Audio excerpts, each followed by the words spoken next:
ಆತ್ಮೀಯ ವಿದ್ಯಾರ್ಥಿಗಳೇ, ಇಂದಿನ ತರಗತಿಯಲ್ಲಿ 10ನೇ ತರಗತಿ ಸಮಾಜ ವಿಜ್ಞಾನ ವಿಷಯದ ಭೂಗೋಳ ಶಾಸ್ತ್ರದಲ್ಲಿ ಬರ್ತಕ್ಕಂಥ ಭಾರತದ ಭೂಸಂಪನ್ಮೂಲಗಳು ಎಂಬ ಅಧ್ಯಾಯದ ಬಗ್ಗೆ ನಾವು ಇವತ್ತು ತಿಳಿದುಕೊಳ್ಳೋಣ.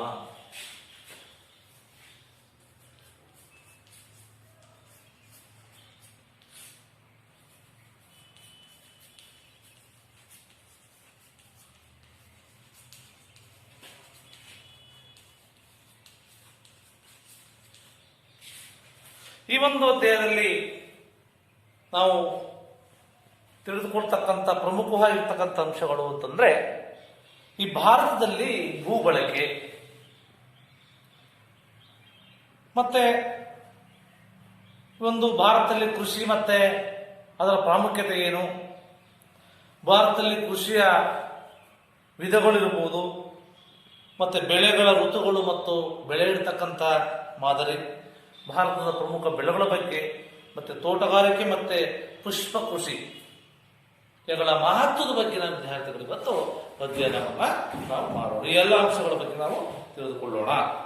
ಅದರಲ್ಲಿ ಪ್ರಮುಖವಾಗಿ ಬರ್ತಕ್ಕಂಥದ್ದು ಭಾರತದ ಭೂ ಬಳಕೆ.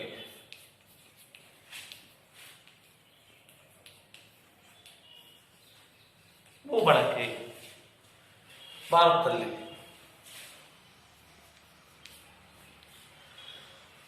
ಅದು ಭೂ ಬಳಕೆ ಅಂದ್ರೆ ಏನಾಗರೆ, ನಾವು ಅರಣ್ಯ, ವ್ಯವಸಾಯ, ಹುಲ್ಲುಗಾವಲು ಇತ್ಯಾದಿಗಳ ಒಂದು ವಿವಿಧ ಉದ್ದೇಶಗಳಿಗಾಗಿ ಭೂಮಿಯನ್ನೇ ಮಾಡ್ತೀವಿ. ನಾವು ಬಳಕೆ ಮಾಡೋದನ್ನೇ ನಾವು ಭೂ ಬಳಕೆ ಅಂತ ಕರಿತೀವಿ.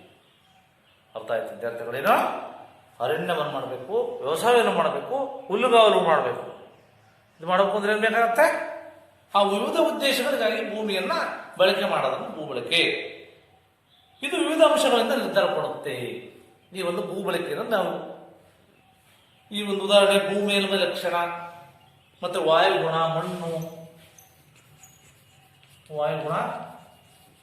ಮಣ್ಣು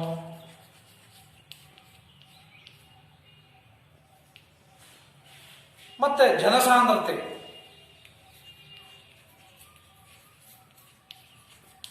ಈ ಮುಂತಾದ ಆರ್ಥಿಕ ಮತ್ತು ತಾಂತ್ರಿಕ ಅಂಶಗಳು ಈ ಒಂದು ಭೂ ಬಳಕೆ ಮೇಲೆ ಏನ್ ಮಾಡ್ತಾವಪ್ಪ ಅಂತಂದ್ರೆ ಪ್ರಭಾವವನ್ನ ಬೀರ್ತವೆ ಇರ್ತಕ್ಕಂಥ ವಿದ್ಯಾರ್ಥಿಗಳು ನೀವೆಲ್ಲ ತಿಳಿಬೇಕಾಗುತ್ತೆ. ಹಾಗಾಗಿ ಒಂದು ದೇಶದ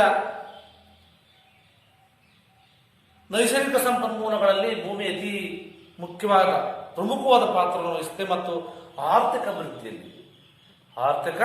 ಅಭಿವೃದ್ಧಿಯಲ್ಲೂ ಸಹ ಒಂದು ಭೂಮಿಯ ಸಮರ್ಪಕವಾದ ಬಳಕೆ ಅತ್ಯವಶ್ಯಕವಾಗಿ ಬೇಕು ಅಂತಕ್ಕಂಥ ವಿದ್ಯಾರ್ಥಿಗಳು ಇವೆಲ್ಲ ತಿಳ್ಬಹುದು. ಹಾಗಾಗಿ ಭೂ ಬಳಕೆಯನ್ನು ನಾವು ವಿಂಗಡಣೆ ಮಾಡಬೇಕಾಗುತ್ತೆ. ಇಲ್ಲಿ ಭೂ ಬಳಕೆ ಏನ್ ಮಾಡ್ತೀವಿ? ವಿಂಗಡಣೆ.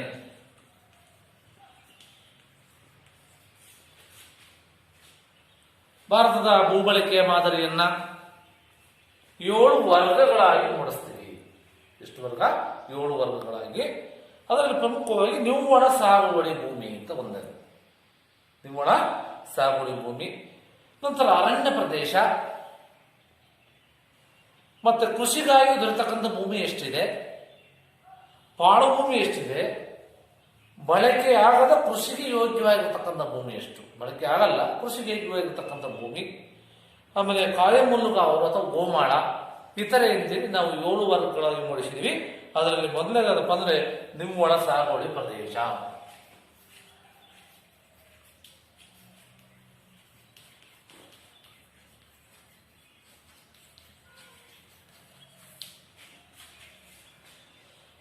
ಇದು ಬೆಳೆಗಳ ಸಾಗುವಳಿಗೆ ಬಳಕೆ ಮಾಡಬಹುದಾದಂಥ ಭೂಮಿಯನ್ನು ಒಳಗೊಂಡಿರುತ್ತೆ. ಬೆಳೆಗಳನ್ನು ಬೆಳಿತೀವಲ್ಲ ಅದಕ್ಕೆ ಸಂಬಂಧಪಟ್ಟಂತೆ. ಭಾರತ ಕೃಷಿ ಪ್ರಧಾನವಾಗಿರ್ತಕ್ಕಂಥ ದೇಶಕ್ಕೆ ಇದು ಬಹಳಷ್ಟು ಪ್ರಮುಖವಾಗಿರ್ತಕ್ಕಂಥದ್ದು. ಭಾರತದಲ್ಲಿ ವರದಿಯಾದ ಒಟ್ಟು ಭೂ ಪ್ರದೇಶದಲ್ಲಿ 42.2 ಭಾಗ. ಎಷ್ಟು? 42.2 ಭಾಗ ಇದೆಯಪ್ಪ ಅಂತಂದ್ರೆ ನಿವ್ವಳ ಸಾಗುವಳಿ ಭೂಮಿ ಆಗಿರುತ್ತೆ ಅಂತ ತಿಳಿಬೇಕಾಗುತ್ತೆ. ಇದು ದೇಶಾದ್ಯಂತ ಏಕರೂಪವಾಗಿ ಹಂಚಿಕೆಯಾಗಿಲ್ಲ. ದೇಶಾದ್ಯಂತ ಏನಾಗಿಲ್ಲ? ನಿವ್ವಳ ಸಾಗುವಳಿ ಭೂಮಿ ಒಂದು ಏನಾಗಿಲ್ಲ, ಏಕ ರೀತಿ ಹಂಚಿಕೆಯಾಗಿಲ್ಲ. ಅದು ಹೆಚ್ಚಾಗಿ ಪಂಜಾಬ್, ಹರಿಯಾಣ, ರಾಜಸ್ಥಾನ್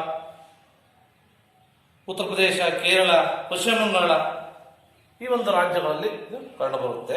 ಆದರೂ ಇದು ಪ್ರತಿಯಾಗಿ ಈಶಾನ್ಯ ರಾಜ್ಯಗಳಲ್ಲಿ ಅತಿ ಕಡಿಮೆ. ಯಾವುದು ಈ ನಿವ್ವಳ ಸಾಗುವಳಿಕೆ ಇರತಕ್ಕಂಥ ಭೂಮಿ. ಇತರ ರಾಜ್ಯಗಳಲ್ಲಿ ಅದು ಸಾಧಾರಣವಾಗಿರುತ್ತೆ. ಇತರ ರಾಜ್ಯಗಳಲ್ಲಿ ಸಾಧಾರಣವಾಗಿರುತ್ತೆ. ಇದು ನಿವ್ವಳ ಸಾಗುವಳಿ ಭೂಮಿ. ಎರಡನೇದಾಗಪ್ಪ ಅಂದ್ರೆ ಅರಣ್ಯ ಪ್ರದೇಶ.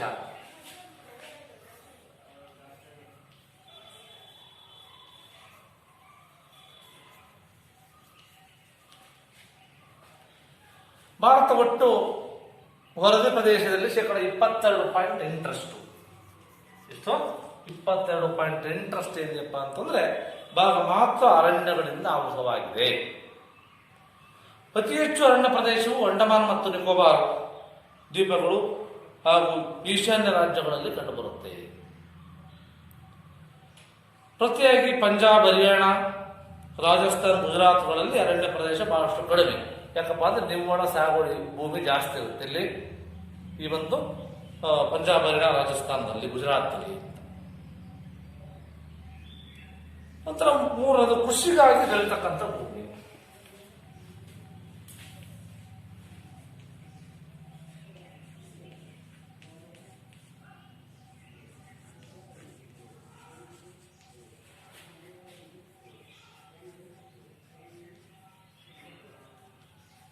ಕೃಷಿ ಮಾಡಲಿಕ್ಕೆ ಎಷ್ಟು ಭೂಮಿ ಇದೆ ಅಂತಂದ್ರೆ ಈ ಮಾನವನ ವಸತಿಗಳಿರ್ಬೋದು, ರಸ್ತೆ, ರೈಲು ಮಾರ್ಗ, ಕಾಲುವೆ ಪರ್ವತ, ಮರಳುಮಯ ಭೂಮಿ ಮೊದಲಾದ ಕೃಷಿಯೇತರ ಉದ್ದೇಶಗಳಿಗೆ ಬಳಕೆಯಾಗ್ತಕ್ಕಂಥ ಭೂಮಿ ಈ ವರ್ಗಕ್ಕೆ ಸೇರುತ್ತೆ.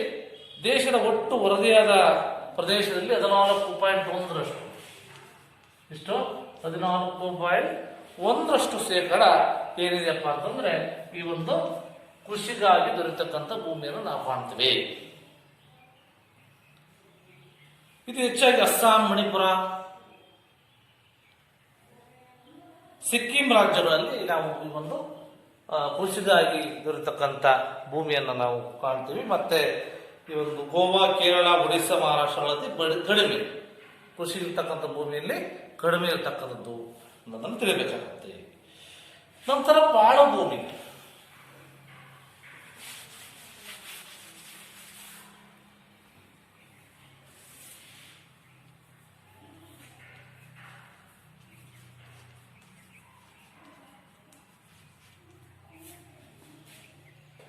ಇದು ಸಾಗುವಳಿಕೆ ಬಳಕೆ ಮಾಡದ ಭೂಮಿ.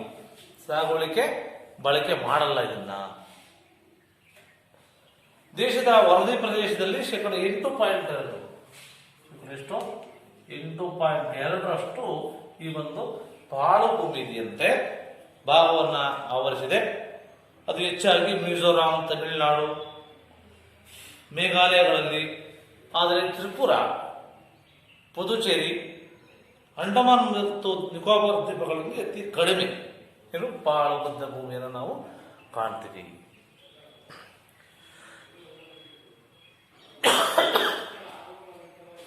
ನಂತರ ಬಳಕೆಯಾಗದ ಕೃಷಿ ಯೋಗ್ಯ ಭೂಮಿ.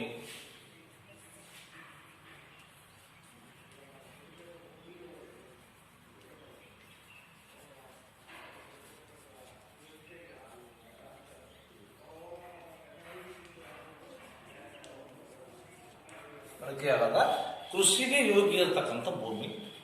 ಇದು ನಿಗದಿತ ಮಣ್ಣಿನ ಸಾರಾಂಶದ ಕೊರತೆಯಿಂದ ಕೃಷಿಗೆ ಬಳಕೆ ಮಾಡದೆ ಹಾಗೆ ಮಾಡಿದ್ರೆ ಬಿಟ್ಟಿರತಕ್ಕಂಥದ್ದು ಒಳಗೊಂಡಿರುತ್ತೆ. ಇದು ಈ ಮೇಘಾಲಯ, ಗೋವಾ, ನಾಗಾಲ್ಯಾಂಡ್ ಮತ್ತು ರಾಜಸ್ಥಾನದಲ್ಲಿ ಹೆಚ್ಚಾಗಿ ಈ ಒಂದು ಆಗ್ತಾ ಇಲ್ಲ. ಅದು ಕೃಷಿಗೆ ಯೋಗ್ಯವಾಗಿರ್ತಕ್ಕಂಥ ಭೂಮಿಯಾಗಿದೆ. ಅಷ್ಟು ಕಾರಣ ಬರುತ್ತೆ. ಕಾಯಂ ಹುಲ್ಲುಗಾವಲು ಅಥವಾ ಇತರೆ ಗೋಮಳ ಅಂತ. ಕಾಯಂ ಹುಲ್ಲುಗಾವಲು ಅಥವಾ ಗೋಮಾಳ.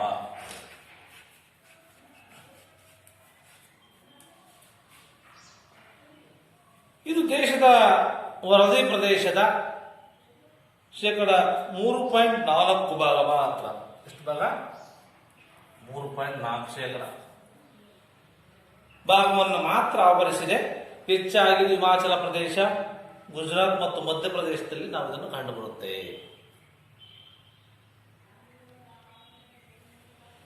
ನಂತರ ಇತರೆ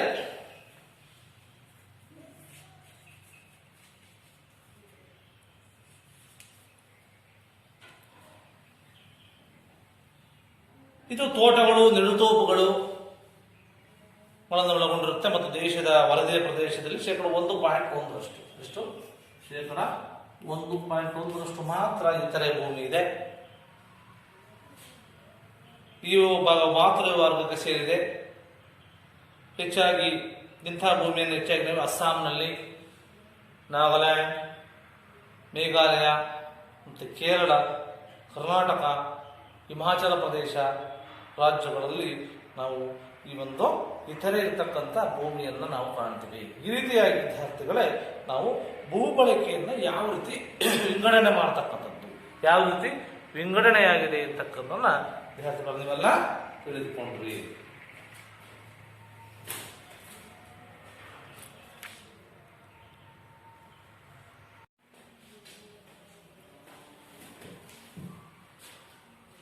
ನಿರಂತರ ವ್ಯವಸಾಯ.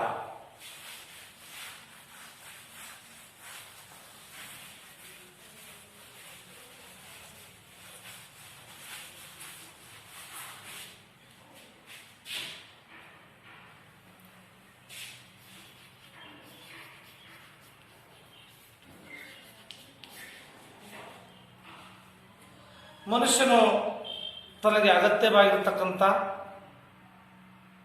ಆಹಾರ ಪದಾರ್ಥಗಳನ್ನು, ಆಹಾರ ಧಾನ್ಯವನ್ನು, ಕಚ್ಚಾ ಪದಾರ್ಥಗಳನ್ನು ಪೂರೈಸತಕ್ಕಂಥ ಬೆಳೆಗಳ ಪೋಷಣೆಗಾಗಿ ಏನು ಮಾಡ್ತಾನಪ್ಪ ಅಂತಂದ್ರೆ ಭೂಮಿಯನ್ನ ಉಳುಮೆ ಮಾಡತಕ್ಕಂಥದ್ದನ್ನು ನಾವು ವ್ಯವಸಾಯ ಅಥವಾ ಕೃಷಿ ಅಂತ ಕರಿತೀವಿ.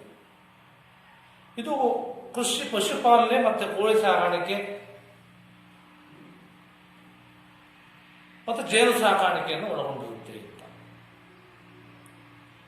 ಅದರ ಪ್ರಾಮುಖ್ಯತೆ ಏನಾಗುತ್ತೆ? ಕೃಷಿಯ ಪ್ರಾಮುಖ್ಯತೆ ಅದರ ಎರಡು ಮೂಲ.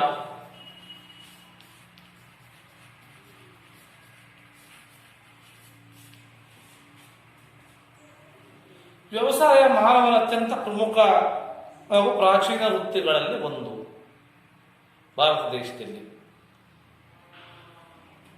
ಹಾಗಾಗಿ ಇದು ಭಾರತದ ಕೃಷಿ ಪ್ರಧಾನವಾಗಿರ್ತಕ್ಕಂಥ ದೇಶ. ಕೃಷಿ ಪ್ರಧಾನವಾಗಿರ್ತಕ್ಕಂಥ ದೇಶ ಭಾರತ. ದೇಶದ ಒಟ್ಟು ಜನಸಂಖ್ಯೆಯಲ್ಲಿ ಸುಮಾರು ಶೇಕಡ 65ರಷ್ಟು ಭಾಗ, ಎಷ್ಟು ಭಾಗ? 65% ಭಾಗ ಈ ಒಂದು ಕೃಷಿಯನ್ನ ಭಾರತದ ಜನ ಅವಲಂಬಿಸಿದ್ದಾರೆ. ಮತ್ತು ದೇಶದ ಆರ್ಥಿಕ ಅಭಿವೃದ್ಧಿಯಲ್ಲಿ ಕೃಷಿ ಏನ್ ಮಾಡುತ್ತಪ್ಪ ಅಂದ್ರೆ ತನ್ನದೇ ಆಗಿರ್ತಕ್ಕಂಥ ಪ್ರಗತಿಯನ್ನ ಆಧರಿಸಿದೆ ಇರ್ತಕ್ಕಂಥನ್ನೆಲ್ಲ ತಿಳಿಬೇಕಾಗುತ್ತೆ. ಅದ್ರ ಜೊತೆ ಭಾರತದಲ್ಲಿ ಕೃಷಿ ಜೀವನಾಧಾರಿತ ಅಂತ, ಜೀವ ಆಧಾರಿತ.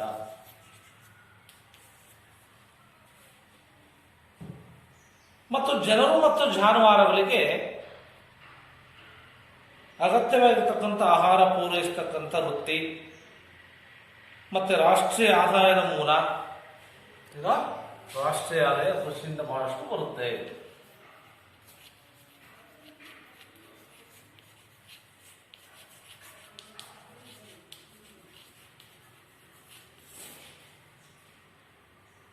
ದೇಶದ ತೃತೀಯ ವೃತ್ತಿಗಳಾಗಿರ್ತಕ್ಕಂಥ ಸಾರಿಗೆ, ವ್ಯಾಪಾರ, ಬ್ಯಾಂಕಿಂಗ್, ವಿಮೆ, ರಫ್ತು ಮುಂತಾದವುಗಳಿಗೆ ಈ ಒಂದು ಕೃಷಿ ನೆರವಾಗುತ್ತೆ.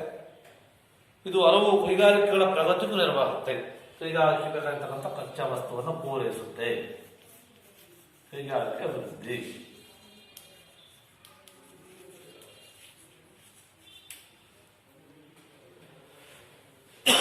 ಉದಾಹರಣೆ ಹತ್ತಿ, ಸೆಣಬು, ಜವಳಿ, ಸಕ್ಕರೆ ಕೈಗಾರಿಕೆ.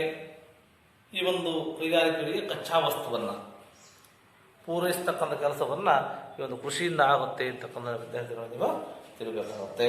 ಮತ್ತೆ ಈ ಒಂದು ದೇಶದ ರಾಜಕೀಯ ಮತ್ತು ಸಾಮಾಜಿಕ ಪರಿಸ್ಥಿತಿ ಮೇಲೂ ಸಹ ಇದು ಪ್ರಭಾವ ಬೀರುತ್ತೆ ಅಂತಕ್ಕಂಥದನ್ನ ನೀವು ತಿಳಿಬೇಕಾಗುತ್ತೆ.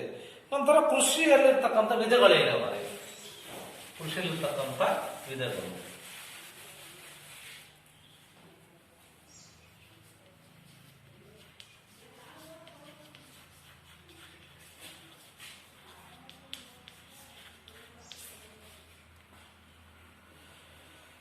ವಿವಿಧ ಭೌಗೋಳಿಕ,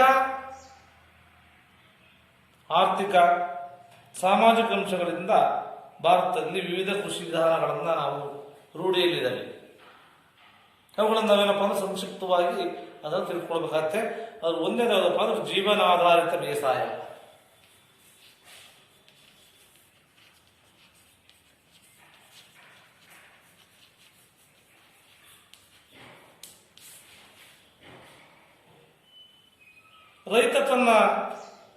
ರೈತ ಮತ್ತು ಅದರ ಕುಟುಂಬದ ಬಳಕೆಗಾಗಿ ಬೆಳೆ ಬೆಳೀತಕ್ಕಂಥ ಕೃಷಿ ಪದ್ಧತಿ, ಇದನ್ನು ನಾವು ಜೀವನಾಧಾರಿತ ಬೇಸಾಯ.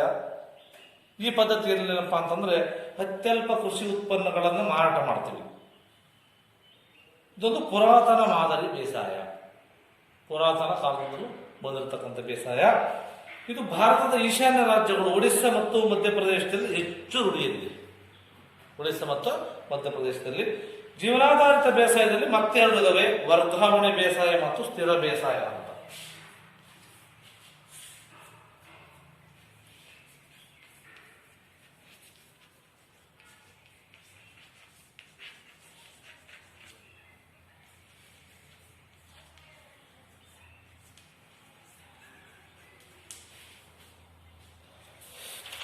ಏನಪ್ಪಾ ಅಂದ್ರೆ ವರ್ಗಾವಣೆ ಬೇಸಾಯ ಅಂದ್ರೆ ಕಾಡಿನ ಸ್ವಲ್ಪ ಭಾಗವನ್ನೇ ಮಾಡ್ತಾರೆ, ಕತ್ತರಿಸಿ ಅದನ್ನು ಸುಟ್ಟು ಅದನ್ನು ವಿಸ್ತರಿಸಿ ಕೆಲವು ವರ್ಷಗಳ ಕಾಲ ಏನ್ ಮಾಡ್ತಾರೆ, ಬೇಸಾಯವನ್ನು ಮಾಡ್ತಾರಲ್ಲಿ. ಇಲ್ಲಿ ಆ ಒಂದು ಪ್ಲೇಸಲ್ಲಿ ಬೇಸಾಯ ಮಾಡಿದ ನಂತರ ಅಲ್ಲಿನ ಮಣ್ಣಿನ ಸಾರಾಂಶ ಕಡಿಮೆ ಆದಾಗ ಮೇಲೆ ಅದನ್ನು ಬಿಟ್ಟು ಮತ್ತೊಂದೆಡೆಗೆ ಏನ್ ಮಾಡ್ತಾರೆ, ವಲಸೆ ಹೋಗ್ತಾರೆ. ಮತ್ತೊಂದೆಡೆಗೆ ವಲಸೆ ಹೋಗಿ ಅದೇ ರೀತಿಯಲ್ಲಿ ಕಾಡನ್ನು ಕಡಿತಕ್ಕಂಥದ್ದು, ಕತ್ತರಿಸಿ ಸುಟ್ಟು ವಿಸ್ತರಣೆ ಮಾಡಿ ಅದೇ ಕ್ರಮವನ್ನು, ಬೇಸಾಯ ಕ್ರಮವನ್ನು ಮುಂದುವರಿಸಿದರೆ ಅದನ್ನು ನಾವು ವರ್ಗಾವಣೆ ಬೇಸಾಯ ಅಂತ ಕರಿತೀವಿ. ಕಾಡುಗಳ ಮಧ್ಯದಲ್ಲಿ ಕೆಲವು ಬುಡಗಟ್ಟು ಜನರು ವಾಸ ಮಾಡ್ತಾರೆ, ಮತ್ತೆ ಈ ಪುರಾತನ ಬೇಸಾಯ ಪದ್ಧತಿಯನ್ನ ರೂಢಿಸಿಕೊಂಡಿದ್ರು. ಈ ಭಾರತದಲ್ಲಿ ಅಸ್ಸಾಂ, ಮೇಘಾಲಯ, ಮತ್ತೆ ನಾಗಾಲ್ಯಾಂಡ್, ಮಧ್ಯಪ್ರದೇಶ, ಒಡಿಸ್ಸಾ ಮತ್ತು ಕೇರಳ ರಾಜ್ಯದಲ್ಲಿ ಇಂತಹ ಒಂದು ನಾವು ಬೇಸಾಯ ಪದ್ಧತಿಯನ್ನ ರೂಢಿಯಲ್ಲಿದ್ದಾವೆ ಅಂತಕ್ಕಂಥದ್ದನ್ನ ನಾವು ತಿಳಿಬಹುದು. ಇನ್ನು ವರ್ಗಾವಣೆ ಬೇಸಾಯ ಅಂತ ಕರಿತೀವಿ. ಅಥವಾ ಸ್ಥಿರ ಜೀವನಾಧಾರ ಬೇಸಾಯ ಅಂತ. ಸ್ಥಿರ ಜೀವನಾಧಾರ ಬೇಸಾಯ ಒಂದೆಡೆಯಿಂದ ಮತ್ತೊಂದೆಡೆಗೆ ಸ್ಥಳ ಬದಲಾವಣೆ ಮಾಡಲ್ಲ. ಅವರು ಏನ್ ಮಾಡ್ತಾರೆ,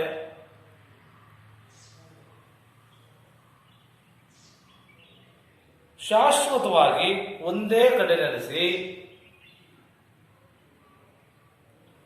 ಸಾಗುವಳಿ ಮಾಡ್ತಕ್ಕಂಥ ಸ್ಥಿರ ಅಥವಾ ಸ್ಥಾಯಿ ಬೇಸಾಯ ಅಂತ ಕರಿತೀವಿ.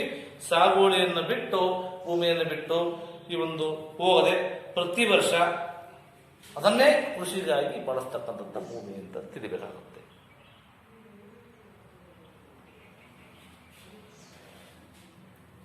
ನಂತರ ಜೀವನಾಧಾರ ಬೇಸಾಯ ನಂತರ ಬರ್ತಕ್ಕಂಥ ಸಾಂದ್ರ ಬೇಸಾಯ.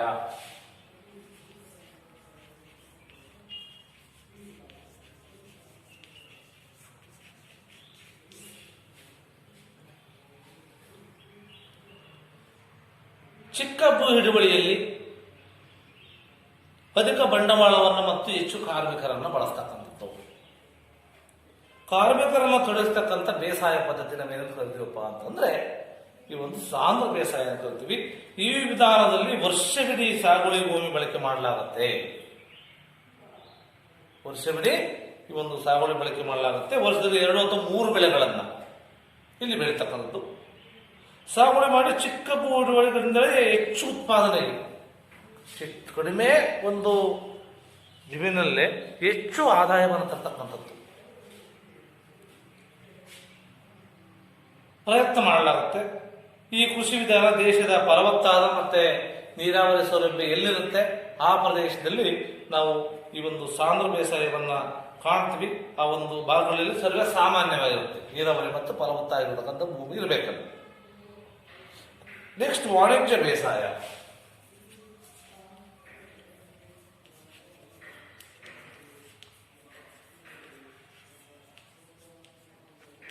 ವಾಣಿಜ್ಯ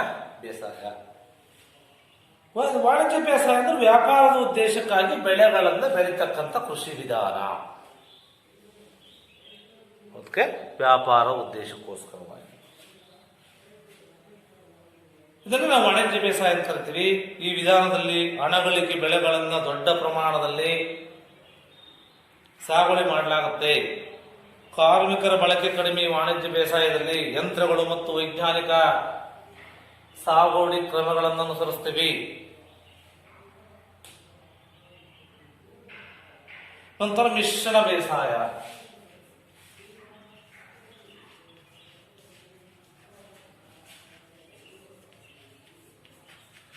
ಏನಪ್ಪಾ ಅಂದ್ರೆ ಈ ಒಂದು ಬೆಳೆಗಳ ಸಾಗುವಳಿ ಜೊತೆಗೆ ಪಶುಪಾಲನೆ ಮಾಡ್ತಕ್ಕಂಥದ್ದು, ಕೃಷಿಯ ಜೊತೆಗೆ ಏನ್ ಮಾಡ್ತಕ್ಕಂಥದ್ದು, ಪಶುಪಾಲನೆ ಮಾಡ್ತಕ್ಕಂಥದ್ದು. ಇದನ್ನು ನಾವು ಈ ಒಂದು ಸಾಗುವಳಿ ಕೃಷಿ ವಿಧಾನ ಮಿಶ್ರಣ ಅಂತ. ಕೃಷಿಯನ್ನು ಮಾಡೋದು, ಪಶುಪಾಲನೆ, ಕೋಳಿ ಸಾಗಾಣಿಕೆ, ಜೇನು ಸಾಗಾಣಿಕೆ ಇದನ್ನೆಲ್ಲ ಮಾಡಿದ್ರೆ ಅದನ್ನ ನಾವೇನು ಕರಿತೀವಿ, ಮಿಶ್ರಣ ಬೇಸಾಯ ಅಂತ ಕರಿತೀವಿ. ಈ ಬೆಳೆ ಮತ್ತು ಪಶುಪಾಲನೆಗಳು ಎರಡೂ ಸಹ ರೈತರಿಗೆ ಆದಾಯ ತರುತ್ತೆ ಅಂತ. ಎರಡು ಏನು ಮಾಡುತ್ತೆ, ಆದಾಯವನ್ನು ರೈತರು ತರುತ್ತೆ. ಹಾಗಾಗಿ ಈ ಒಂದು ಕ್ರಮವನ್ನ ನಾವು ಅನುಸರಿಸ್ತೀವಿ. ಇದು ಭಾರತದಲ್ಲಿ 1951ರಿಂದ ಮಿಶ್ರಣ ಬೇಸಾಯ 1951ರಿಂದ ಇದೆ ಅಂತಕ್ಕಂಥದ್ದನ್ನು ನೀವು ತಿಳಿಬೇಕಾಗತ್ತೆ. ಇದು ಅನೇಕ ರಾಷ್ಟ್ರಗಳಲ್ಲೂ ಸಹ, ನಮ್ಮ ದೇಶದಲ್ಲಿ ಒಂದೇ ಅಲ್ಲ, ಅನೇಕ ರಾಷ್ಟ್ರಗಳಲ್ಲೂ ಸಹ ರೂಢಿಯಲ್ಲಿದೆ. ನಂತರ ಒಣ ಬೇಸಾಯ.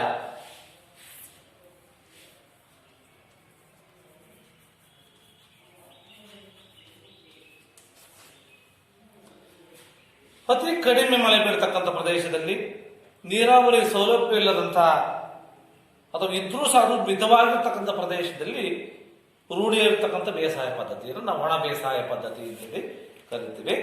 ಈ ಒಂದು ಇದಕ್ಕೆ ಸಾಕಷ್ಟು ಕಾರ್ಮಿಕರು ಅಥವಾ ಬಂಡವಾಳ ಬೇಕು ಜಾಸ್ತಿಯ.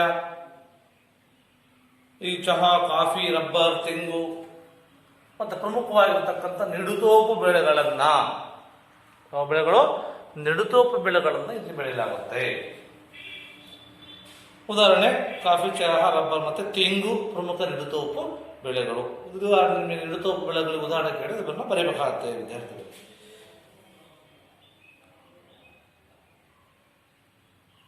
ಇದು ಭಾರತದಲ್ಲಿ ಈ ಒಂದು ಒಣ ಬೇಸಾಯ ಪದ್ಧತಿ ಹೆಚ್ಚಾಗಿ ಪರ್ಯಾಯ ಪ್ರಸ್ಥಭೂಮಿ ಅಥವಾ ರಾಜಸ್ಥಾನದ ಪಶ್ಚಿಮ ಭಾಗದಲ್ಲಿ ರೂಢಿರ್ತಕ್ಕಂಥದ್ದನ್ನ ನಾವು ಕಾಣ್ತೇವೆ. ಇದು ಒಣ ಬೇಸಾಯ. ನಂತರ ಬರ್ತಕ್ಕಂಥ ನಿಡುತೋಪು ಬೇಸಾಯ.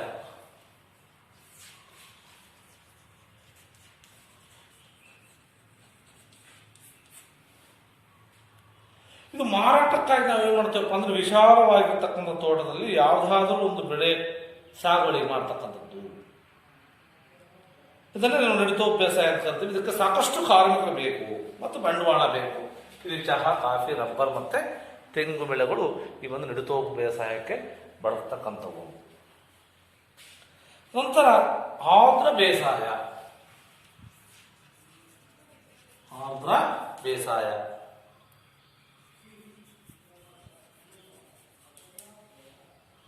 ಈ ಸಾಕಷ್ಟು ಮಳೆ ಬೀಳ್ತಕ್ಕಂಥ ಪ್ರದೇಶಗಳಲ್ಲಿ ನೀರಾವರಿಗೆ ಯಾವುದೇ ನೆರವಿಲ್ಲ, ಬೆಳೆಗಳನ್ನು ಬೆಳೀತಕ್ಕಂಥ ಆರ್ದ್ರ ಬೇಸಾಯ.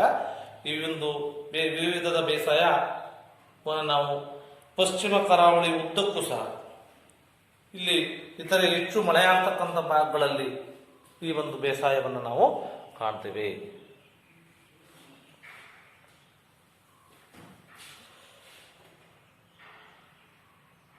ನಂತರ ನೀರಾವರಿ ಬೇಸಾಯ.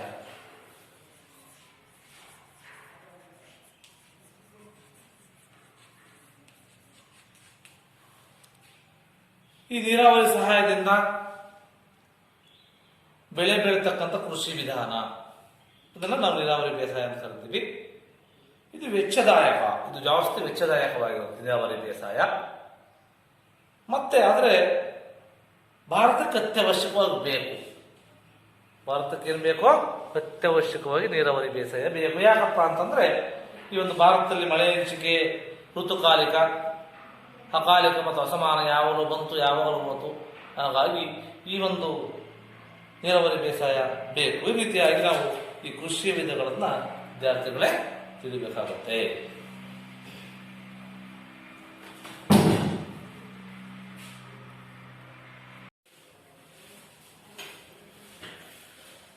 ಈ ವ್ಯವಸಾಯದ ವಿಧಗಳ ನಂತರ ಬೆಳೆ ಋತುಗಳು ಮತ್ತು ಬೆಳೆ ಇರತಕ್ಕಂಥ ಮಾದರಿ.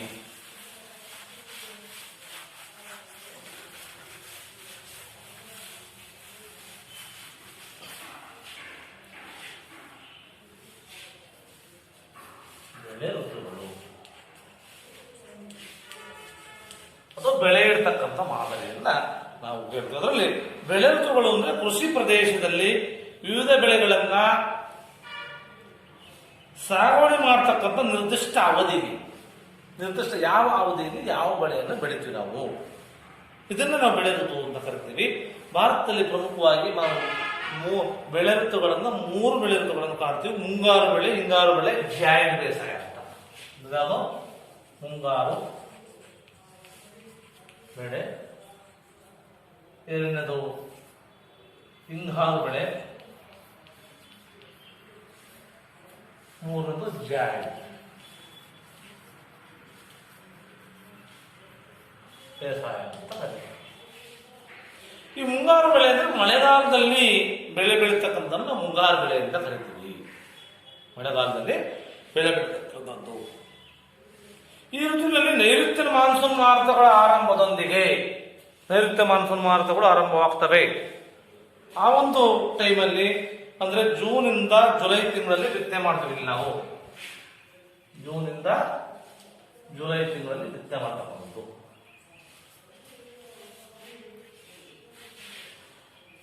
ಸೆಪ್ಟೆಂಬರ್ ಅಕ್ಟೋಬರ್ ತಿಂಗಳಲ್ಲಿ ಬೆಳೆಯನ್ನು ಮಾಡ್ತೀವಿ, ಕಟಾವು ಮಾಡ್ತೀವಿ. ಇಲ್ಲಿ ಈ ಅವಧಿಯಲ್ಲಿ ಬೆಳೀತಕ್ಕಂಥ ಪ್ರಮುಖ ಬೆಳೆಗಳು ಅಂತಂದ್ರೆ ಭತ್ತ, ರಾಗಿ, ಜೋಳ, ಹತ್ತಿ, ನೆಲಗಡಲೆ, ತಂಬಾಕು ಇವುಗಳೆಲ್ಲವನ್ನ ಈ ಒಂದು ಮುಂಗಾರು ಬೆಳೆ ಋತುವಿನಲ್ಲಿ ನಾವು ಬೆಳಿತೀವಿ. ನಂತರ ಬರ್ತಕ್ಕಂಥ ಹಿಂಗಾರು ಬೆಳೆ ಋತು ಎರಡನೇ. ಈ ಹಿಂಗಾರು ಬೆಳೆ ಋತು ಅಂತಂದ್ರೆ ಇದು ಮಳೆಗಾಲವೆಂದು ಕರೀತಕ್ಕಂಥ ಈಶಾನ್ಯ ಮಾರುತಗಳ ಆರಂಭದಲ್ಲಿ. ಮುಂಗಾರು ನೈಋತ್ಯ ಮಾನ್ಸೂನ್ ಮಾರುತಗಳ ಇದರಲ್ಲಿ ಬಂದ್ರೆ ಇದು ಈ ಒಂದು ಈಶಾನ್ಯ ಮಾರುತಗಳ ಆರಂಭದಲ್ಲಿ ಅಕ್ಟೋಬರ್ ಮತ್ತು ನವೆಂಬರ್ ತಿಂಗಳಲ್ಲಿ. ಎಷ್ಟಲ್ಲಿ? ಅಕ್ಟೋಬರ್ ಮತ್ತು ನವೆಂಬರ್ ತಿಂಗಳಲ್ಲಿ ಮಾಡ್ತೀವಿ ನಾವು ಈ ಒಂದು ಹಿಂಗಾರು ಒಂದು ಬೆಳೆ ಋತುವನ್ನು ಕಾಣ್ತೀವಿ. ಈ ಒಂದು ಫೆಬ್ರವರಿ ಮತ್ತು ಮಾರ್ಚ್ ತಿಂಗಳಲ್ಲಿ ಬೆಳೆಗಳನ್ನ ಕಟಾವು ಮಾಡ್ತಕ್ಕಂಥ ನಾವು ಹಿಂಗಾರು ಬೆಳೆ ಋತು ಅಂತ ಕರಿತೀವಿ.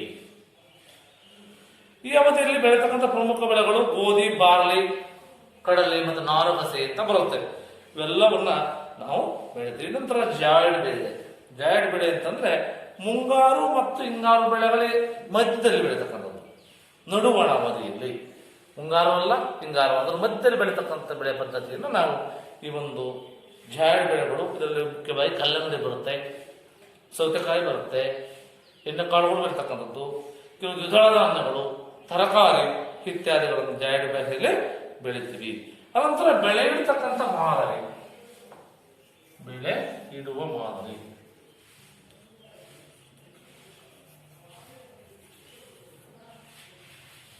ಒಂದು ನಿರ್ದಿಷ್ಟ ಅವಧಿಯಲ್ಲಿ ವಿವಿಧ ಬೆಳೆಗಳಿಂದ ಆವರಿಸತಕ್ಕಂಥ ಪ್ರದೇಶದ ಅನುಪಾತವನ್ನು ಬೆಳೆ ಇಡತಕ್ಕಂಥ ಮಾದರಿ ಅಂತ ಕರಿತೀವಿ ನಾವು. ಭಾರತದ ಯಾವುದೇ ಪ್ರದೇಶದ ಬೆಳೆ ಇಡತಕ್ಕಂಥ ಮಾದರಿ ಆ ಕಾಲದಿಂದ ಕಾಲಕ್ಕೆ ಬದಲಾಗ್ತಾ ಹೋಗುತ್ತೆ.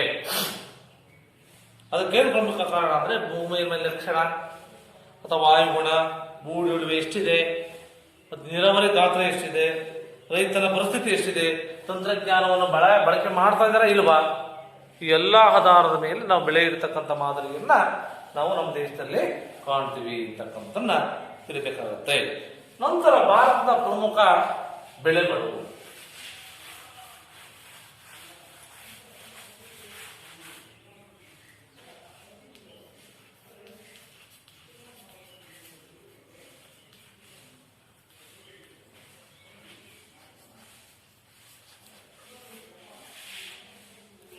ಭಾರತದಲ್ಲಿ ವಿವಿಧ ಭಾಗಗಳಲ್ಲಿ ವಿವಿಧ ಬೆಳೆಯನ್ನ ಸಾಗುವಳಿ ಮಾಡತಕ್ಕಂಥ ಮಾಡಲಾಗುತ್ತೆ. ಅದನ್ನೇ ನಾವು ಆಹಾರ ಬೆಳೆಗಳು ಮತ್ತು ಈ ಒಂದು ವಾಣಿಜ್ಯ ಬೆಳೆ, ಎಣ್ಣೆಕಾಳುಗಳು ಮತ್ತು ನೆಡುತೋಪು ಬೆಳೆಗಳು ಅಂತ ನಾವು ವಿಂಗಡಣೆಯನ್ನ ಮಾಡ್ತೀವಿ. ಅದರಲ್ಲಿ ಪ್ರಮುಖವಾಗಿ ಬರತಕ್ಕಂಥ ಆಹಾರ ಬೆಳೆಗಳು.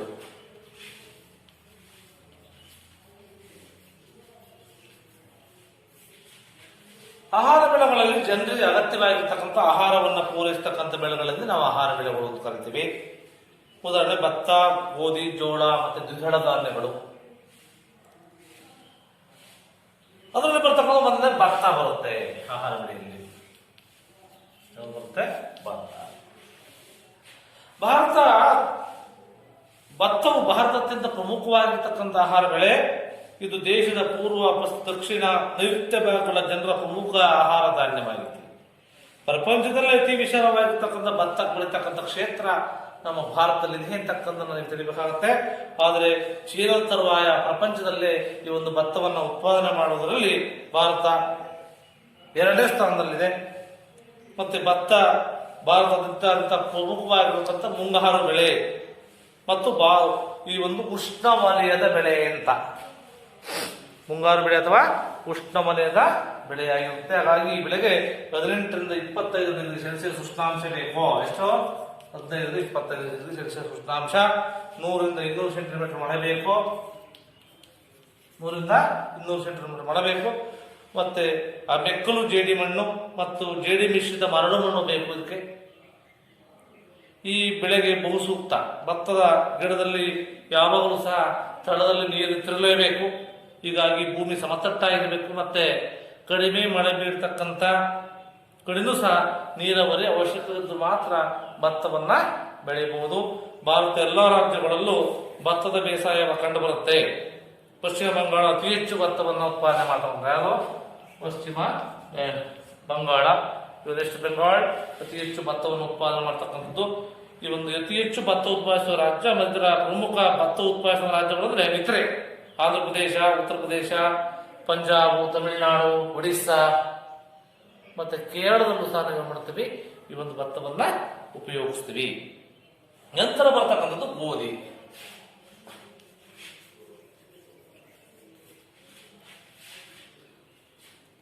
ಭಾರತದ 2ನೇ ಪ್ರಮುಖ ಆಹಾರ ಬೆಳೆ ಮತ್ತೆ ಹಿಂಗಾರು ಬೆಳೆ ಇದೆ. ಇದು ದೇಶದ ಉತ್ತರ ಮತ್ತು ವಾಯು ಪ್ರದೇಶಗಳ ಅತ್ಯಂತ ಮುಖ್ಯವಾಗಿರ್ತಕ್ಕಂಥ ಆಹಾರ ಬೆಳೆ. ಗೋಧಿ ಸಮಶೀತೋಷ್ಣ ವಲಯದ ಬೆಳೆ. ಭತ್ತ ಉಷ್ಣವಲಯದ ಬೆಳೆ ಆದರೆ ಗೋಧಿ ಸಮಶೀತೋಷ್ಣ ವಲಯದ ಬೆಳೆ. ಇದರ ಬೇಸಾಯಕ್ಕೆ ಸಾಧಾರಣ ಉಷ್ಣಾಂಶ 10ರಿಂದ 15 ಡಿಗ್ರಿ ಸೆಲ್ಸಿಯಸ್ ಬೇಕಷ್ಟೇ. 10ರಿಂದ 15 ಡಿಗ್ರಿ ಸೆಲ್ಸಿಯಸ್ ಉಷ್ಣಾಂಶ ಬೇಕು. ವಾರ್ಷಿಕ ಮಳೆ 50ರಿಂದ 70 ಸೆಂಟಿಮೀಟರ್ ಸಾಕು. 50ರಿಂದ 70 ಸೆಂಟಿಮೀಟರ್ ಸಾಕು. ಮರಳು ಮಿಶ್ರಿತ ಕಪ್ಪು ಮಣ್ಣು ಈ ಬೆಳೆಗೆ ಸೂಕ್ತ. ಭಾರತದಲ್ಲಿ ಗೋಧಿಯನ್ನು ಹೆಚ್ಚಾಗಿ ಉತ್ತರ ಮೈದಾನಗಳಲ್ಲಿ, ಎಲ್ಲೇ ಉತ್ತರ ಮೈದಾನದಲ್ಲಿ ಜಾಸ್ತಿ ಬೆಳೀತಾರೆ ಗೋಧಿಯನ್ನ. ಹೆಚ್ಚಾಗಿ ಈ ಒಂದು ಪಂಜಾಬ್, ಹರಿಯಾಣ, ಉತ್ತರ ಪ್ರದೇಶ, ಬಿಹಾರ್, ರಾಜಸ್ಥಾನ ಮತ್ತೆ ಮಧ್ಯಪ್ರದೇಶ ಈ ಒಂದು ರಾಜ್ಯಗಳಲ್ಲಿ, ಗುಜರಾತ್ ಅಲ್ಲಿ, ಮಹಾರಾಷ್ಟ್ರದಲ್ಲಿ, ಕರ್ನಾಟಕದ ಉತ್ತರದ ಭಾಗದಲ್ಲಿ ಮಾತ್ರ ಈ ಒಂದು ಗೋಧಿಯನ್ನ ಬೆಳೀತಕ್ಕಂಥ ಪ್ರದೇಶಗಳು ಅಂತಕ್ಕಂಥ ತಿಳಿಬೇಕು. ಉತ್ತರ ಪ್ರದೇಶ ಭಾರತದಲ್ಲಿ ಅತಿ ಹೆಚ್ಚು ಗೋಧಿಯನ್ನು ಬೆಳೀತಕ್ಕಂಥ ರಾಜ್ಯ ಯಾವುದು? UP, ಉತ್ತರ ಪ್ರದೇಶ. ನಂತರ ವಾಣಿಜ್ಯ ಬೆಳೆಗಳು. ಇವೆರಡು ಏನಪ್ಪಾ ಅಂದ್ರೆ ಭತ್ತ ಮತ್ತೆ ಗೋಧಿ ಆಹಾರ ಬೆಳೆಗಳಾದ್ರೆ ಇವು ವಾಣಿಜ್ಯ ಬೆಳೆಗಳು. ವಾಣಿಜ್ಯ ಅಂದ್ರೆ ಹೇಳಿದ್ರೆ ನಿಮಗೆಲ್ಲ ವ್ಯಾಪಾರ ಉದ್ದೇಶಕ್ಕಾಗಿ ಬೆಳೀತಕ್ಕಂಥ ಬೆಳೆಗಳು.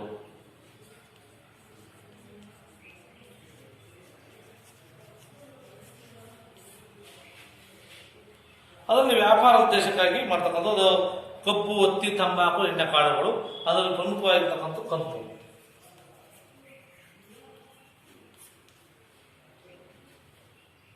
ಭಾರತದಲ್ಲಿ ಪ್ರಮುಖವಾಗಿರ್ತಕ್ಕಂಥ ವಾಣಿಜ್ಯ ಬೆಳೆ. ಪ್ರಪಂಚದಲ್ಲಿ ಅತಿ ವಿಸ್ತಾರವಾಗಿರ್ತಕ್ಕಂಥ ಕಬ್ಬು ಬೆಳತಕ್ಕಂಥ ಕ್ಷೇತ್ರ ನಮ್ಮ ಭಾರತದಲ್ಲಿದೆ. ಆದರೆ ಕಬ್ಬಿನ ಉತ್ಪಾದನೆಯಲ್ಲಿ ಭಾರತವು ಬ್ರೆಜಿಲ್ ನಂತರ ಈ ಒಂದು ಪ್ರಪಂಚದಲ್ಲಿ 2ನೇ ಸ್ಥಾನವನ್ನು ಪಡೆದಿದೆ. ಭಾರತವು ಕಬ್ಬಿನ ಮೂಲ ಸ್ಥಾನ. ಕೊಬ್ಬು, ಸಕ್ಕರೆ, ಬೆಲ್ಲ, ಕಂಡಸಾರಿ ತಯಾರಿಕೆ ಬೇಕಾಗಿರ್ತಕ್ಕಂಥ ಮುಖ್ಯವಾಗಿರ್ತಕ್ಕಂಥ ಕಚ್ಚಾ ವಸ್ತಾಗಿದೆ. ಅದನ್ನು ತಿಳಿಬೇಕಾಗುತ್ತೆ. ಕಬ್ಬು ವಾರ್ಷಿಕ ಬೆಳೆ, 1 ವರ್ಷಕ್ಕೆ ಬರ್ತಕ್ಕಂಥ ಬೆಳೆ. ಹೀಗಾಗಿ ಇದರ ಬೇಸಾಯಕ್ಕೆ ನೀರಾವರಿ ಬೇಕೇ ಬೇಕು. 21ರಿಂದ 26 ಡಿಗ್ರಿ ಸೆಲ್ಸಿಯಸ್ ಉಷ್ಣಾಂಶ ಬೇಕು. 100ರಿಂದ 250 ಸೆಂಟಿಮೀಟರ್ ಮಳೆ ಬೇಕು. 100ರಿಂದ 150 ಸೆಂಟಿಮೀಟರ್ ಮಳೆ ಬೇಕು. ಕಬ್ಬು ಬೆಳೆಗೆ ಮೆಕ್ಕಲು ಮತ್ತು ಜೇಡಿ ಮಿಶ್ರಿತ ಮಣ್ಣು ಬೇಕಾಗುತ್ತೆ. ಮೆಕ್ಕಲು ಮತ್ತೆ ಜೇಡಿ ಮಿಶ್ರಿತ ಮಣ್ಣು. ಭಾರತದಲ್ಲಿ ಪ್ರಮುಖವಾಗಿ ಕಬ್ಬನ್ನು ಉತ್ಪಾದಿಸತಕ್ಕಂಥ ಪ್ರದೇಶಗಳು ಅಂತಂದ್ರೆ ಉತ್ತರ ಪ್ರದೇಶ, ಮಹಾರಾಷ್ಟ್ರ, ತಮಿಳುನಾಡು, ಕರ್ನಾಟಕ, ಗುಜರಾತ್, ಆಂಧ್ರ ಪ್ರದೇಶದಲ್ಲಿ ಈ ಒಂದು ಕಬ್ಬನ್ನ ಬೆಳೆಯಲಾಗುತ್ತೆ. ನಂತರ ತಂಬಾಕು.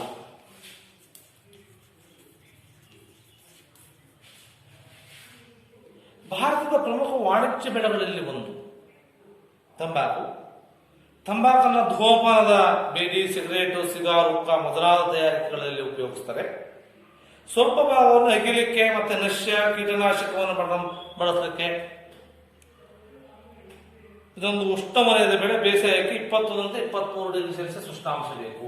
21ರಿಂದ 23 ಡಿಗ್ರಿ ಸೆಲ್ಸಿಯಸ್ ಉಷ್ಣಾಂಶ ಬೇಕು. 50ರಿಂದ 100 ಸೆಂಟಿಮೀಟರ್ ಮಳೆ ಸಾಕು. 50ರಿಂದ 100 ಸೆಂಟಿಮೀಟರ್ ಮಳೆ ಬೇಕು. ನಂತರ ಮರಳು ಮಿಶ್ರಿತ ಜೇಡಿ ಮಣ್ಣು.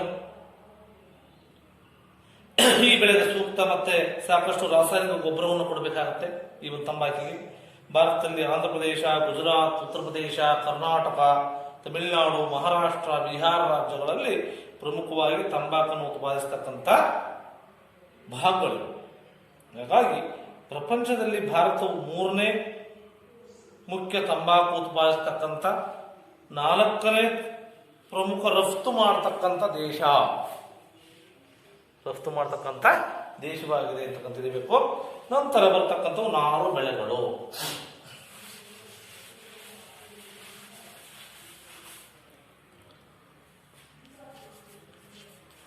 ನಾರು ಬೆಳೆಗಳು ಜವಳಿ ಉದ್ಯಮಗಳಿಗೆ ಬೇಕಾಗಿರ್ತಕ್ಕಂಥ, ಅಗತ್ಯವಾಗಿರ್ತಕ್ಕಂಥ ಕಚ್ಚಾ ಪದಾರ್ಥವನ್ನ ಪೂರೈಸತಕ್ಕಂಥ ಬೆಳೆ ನಾರು ಬೆಳೆಗಳು. ಅದರಲ್ಲಿ ಪ್ರಮುಖವಾಗಿ ಹತ್ತಿ ಮತ್ತು ಸೆಣಬು ಬರುತ್ತೆ. ಹತ್ತಿ ಮತ್ತೆ ಸೆಣಬು.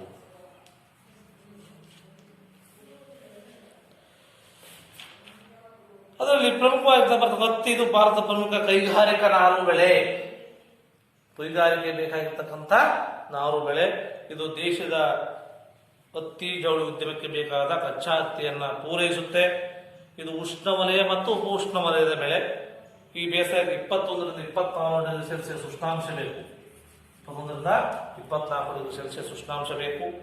50ರಿಂದ 100 ಸೆಂಟಿಮೀಟರ್ ಮಳೆ ಬೇಕು. ಮಳೆ ನಂತರ ವಾರ್ಷಿಕ ಬೆಳೆ ಇದು. ಯಾವುದು? ಹತ್ತಿ. ಕಪ್ಪು ಮಣ್ಣು ಬಹಳಷ್ಟು ಸೂಕ್ತವಾಗಿ ಬೇಕಾಗುತ್ತೆ ಈ ಬೆಳೆಗೆ ಕಪ್ಪು ಮಣ್ಣು ಬೇಕು. ಹತ್ತಿಯನ್ನ ಭಾರತದಲ್ಲಿ ಮುಂಗಾರು ಬೆಳೆಯನ್ನಾಗಿ ಬೆಳೆಯಲಾಗುತ್ತೆ. ಭಾರತದಲ್ಲಿ ಹತ್ತಿಯನ್ನು ಹೆಚ್ಚಾಗಿ ಗುಜರಾತ್, ಮಹಾರಾಷ್ಟ್ರ, ಆಂಧ್ರ ಪ್ರದೇಶ, ಹರಿಯಾಣ, ಮಧ್ಯಪ್ರದೇಶ, ಪಂಜಾಬ್, ಕರ್ನಾಟಕ, ತಮಿಳುನಾಡುಗಳಲ್ಲಿ ಉತ್ಪಾದಿಸಲಾಗುತ್ತೆ. ಭಾರತದಲ್ಲಿ ಪ್ರಪಂಚದ ಅತ್ಯಂತ ಹೆಚ್ಚು ವಿಸ್ತಾರವಾಗಿರ್ತಕ್ಕಂಥ ಹತ್ತಿ ಬೆಳೀತಕ್ಕಂಥ ಪ್ರದೇಶ ನಮ್ಮ ಭಾರತದಲ್ಲಿ ಇದೆ ಅಂತಕ್ಕಂಥದ್ದನ್ನ ಇವೆಲ್ಲ ತಿಳಿಬೇಕಾಗುತ್ತೆ. ಮತ್ತು ಪ್ರಪಂಚದಲ್ಲಿ 3ನೇ ಮುಖ್ಯ ಹತ್ತಿ ಉತ್ಪಾದನೆ ಮಾಡತಕ್ಕಂಥ ದೇಶ ಯಾವುದು? ಭಾರತ 3ನೇ ಮುಖ್ಯ. ನಂತರ ಪಾನೀಯ ಬೆಳೆಗಳು.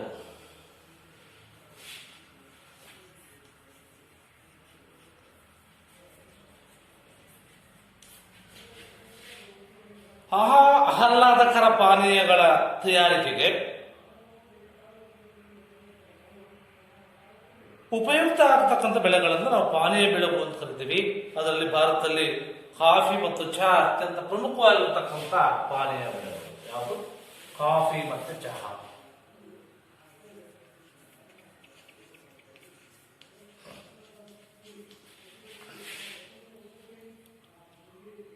ಅದರಲ್ಲಿ ಚಹಾ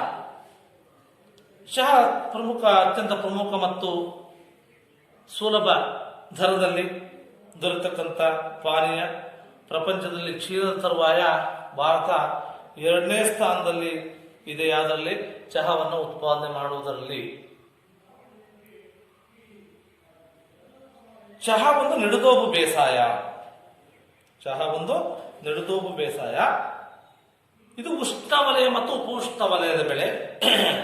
ಇದು ಬೇಸಾಯಕ್ಕೆ 21ರಿಂದ 30 ಡಿಗ್ರಿ ಸೆಲ್ಸಿಯಸ್ ಉಷ್ಣಾಂಶ ಬೇಕು. 21ರಿಂದ 30 ಡಿಗ್ರಿ ಸೆಲ್ಸಿಯಸ್ ಉಷ್ಣಾಂಶ ಬೇಕು. 150ರಿಂದ 250 ಸೆಂಟಿಮೀಟರ್ ಮಳೆ ಬೇಕು. 150ರಿಂದ 250 ಸೆಂಟಿಮೀಟರ್ ಮಳೆ ಬೇಕಾಗುತ್ತೆ. ವಾರ್ಷಿಕ ಮಳೆ ಬೇಕು. ಹೆಚ್ಚು ಈ ಒಂದು ಸಸ್ಯಾಂಶವುಳ್ಳ ಆಳವಾಗಿರ್ತಕ್ಕಂಥ ಫಲವತ್ತಾದ ಮಣ್ಣು ಬೇಕಾಗುತ್ತೆ. ಈ ಒಂದು ಸಮುದ್ರ ಮಟ್ಟಕ್ಕೆ 1200ರಿಂದ 2400 ಮೀಟರ್ ಎತ್ತರವುಳ್ಳಂತ 1200ರಿಂದ 2400 ಎತ್ತರವುಳ್ಳಂತಹ ಬೆಟ್ಟಗಳ ಇಳಿಜಾರು ಅವಶ್ಯಕವಾಗಿ ಬೇಕಾಗುತ್ತೆ.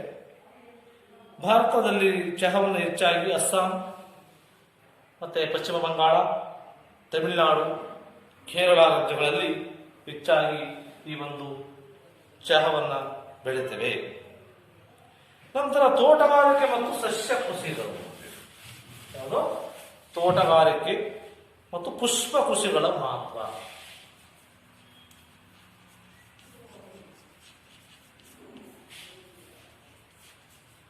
ಪುಷ್ಪ ಕೃಷಿ. ಈ ತೋಟಗಾರಿಕೆ ಅಂದ್ರೆ ಹಣ್ಣು, ತರಕಾರಿ, ಹೂವು ಮತ್ತೆ ಔಷಧೀಯ ಅಲಂಕಾರಿಕ ಬೆಳೆಗಳನ್ನು ತೋಟಗಳಲ್ಲಿ ಕ್ರಮಬದ್ಧವಾಗಿ ಬೆಳೀತಕ್ಕಂಥದ್ದನ್ನು ನಾವು ತೋಟಗಾರಿಕೆ ಅಂತ ಕರಿತೀವಿ. ಇಲ್ಲಿ ಸಮರ್ಪಕವಾಗಿರ್ತಕ್ಕಂಥ ಭೂ ಬಳಕೆ ಮತ್ತು ನೈಸರ್ಗಿಕ ಸಂಪನ್ಮೂಲಗಳ ಆದರ್ಶದಾಯಕ ಬಳಕೆ, ಗ್ರಾಮೀಣ ಸಮುದಾಯಕ್ಕೆ ಪ್ರೇರಿತವಾಗಿರ್ತಕ್ಕಂಥ ಉದ್ಯೋಗ ಪೂರೈಕೆ ಮಾಡುವುದರೊಂದಿಗೆ ತೋಟಗಾರಿಕೆ ಭಾರತದಲ್ಲಿ ಕೃಷಿಯನ್ನ ಹೆಚ್ಚು ಲಾಭದಾಯಕವನ್ನಾಗಿಸಿದೆ ಮತ್ತು ಉತ್ತೇಜನ ನೀಡ್ತಾ ಇದೆ. ಇದು ರಫ್ತು ವ್ಯಾಪಾರವನ್ನು ಸಹ ವೃದ್ಧಿಸ್ತಾ ಇದೆ ಮತ್ತು ಆಹಾರ ಭದ್ರತೆ ನೆರವಾಗುತ್ತೆ ಅಂತ. ಭಾರತವು ತನ್ನ ವೈವಿಧ್ಯಮಯವಾಗಿರ್ತಕ್ಕಂಥ ವಾಯುಗುಣ ಇದೆ.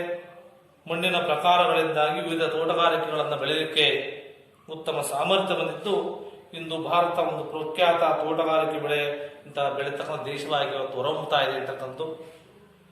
ಪ್ರಪಂಚದಲ್ಲಿ ಹಣ್ಣು ಮತ್ತು ತರಕಾರಿಗಳ ಉತ್ಪಾದನೆಯಲ್ಲಿ ಭಾರತ ಚೀನಾದ ತರುವಾಯ 2ನೇ ಸ್ಥಾನದಲ್ಲಿದೆ. ಅಂದರೆ ಪ್ರಪಂಚದ ಒಟ್ಟು ಹಣ್ಣು ಉತ್ಪಾದನೆಯಲ್ಲಿ ಶೇಕಡ 11% ಇದ್ದು, ತರಕಾರಿಯಲ್ಲಿ ಶೇಕಡ 7% ಪೂರೈಸುತ್ತೆ. ಭಾರತದಲ್ಲಿ ತೋಟಗಾರಿಕೆ ಪ್ರಮುಖವಾಗಿರ್ತಕ್ಕಂಥ ಆಂಧ್ರ ಪ್ರದೇಶ, ಹರಿಯಾಣ, ಹಿಮಾಚಲ ಪ್ರದೇಶ, ಜಮ್ಮು ಮತ್ತು ಕಾಶ್ಮೀರ, ಕರ್ನಾಟಕ ಮತ್ತು ತಮಿಳುನಾಡು, ಕೇರಳ, ಮಹಾರಾಷ್ಟ್ರ, ಉತ್ತರ ಪ್ರದೇಶಗಳಲ್ಲಿ ಅಭಿವೃದ್ಧಿಗೊಂಡಿದೆ ಅಂತಕ್ಕಂಥದ್ದನ್ನ ಇವೆಲ್ಲ ತಿಳಿಬೇಕಾಗುತ್ತೆ.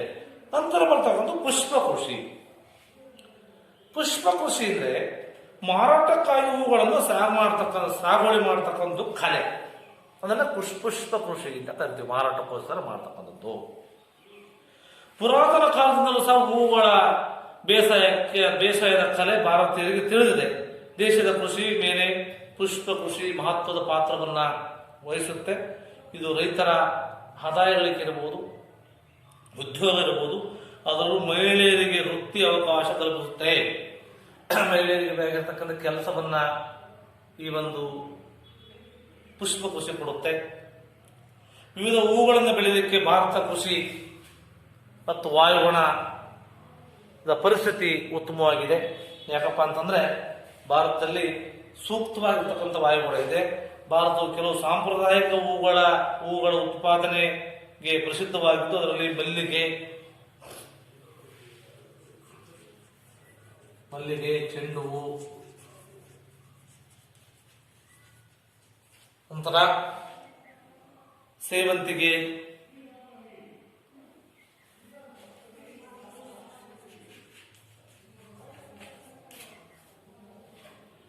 ಮತ್ತೆ ಕನಕಾಂಬರ, ಸಂಪಿಗೆ, ಕನಕಾಂಬರ, ಬಿಡಿ ಹೂಗಳಾಗಿರ್ತಕ್ಕಂಥ ಸೀತೆ ಹೂವು ಅಂತ ಕರಿತೀವಿ. ಸೀತೆ ಒಂದು ಆರ್ಕಿಡ್ ಅಂತ ಬರುತ್ತೆ. ಆರ್ಕಿಡ್ ಸೀತೆ ಹೂವು. ಮತ್ತೆ ಗ್ಲಾಡಿಯೋಲಸ್ ಅಂತಕ್ಕಂಥದ್ದು, ಮತ್ತೆ ಪಾಟೀಲ, ಖಾಂದ, ಬಾಳೆ ಹೂವು, ಆಂತೂರಿಯಂ ಅಂತ, ಲಲ್ಲಿ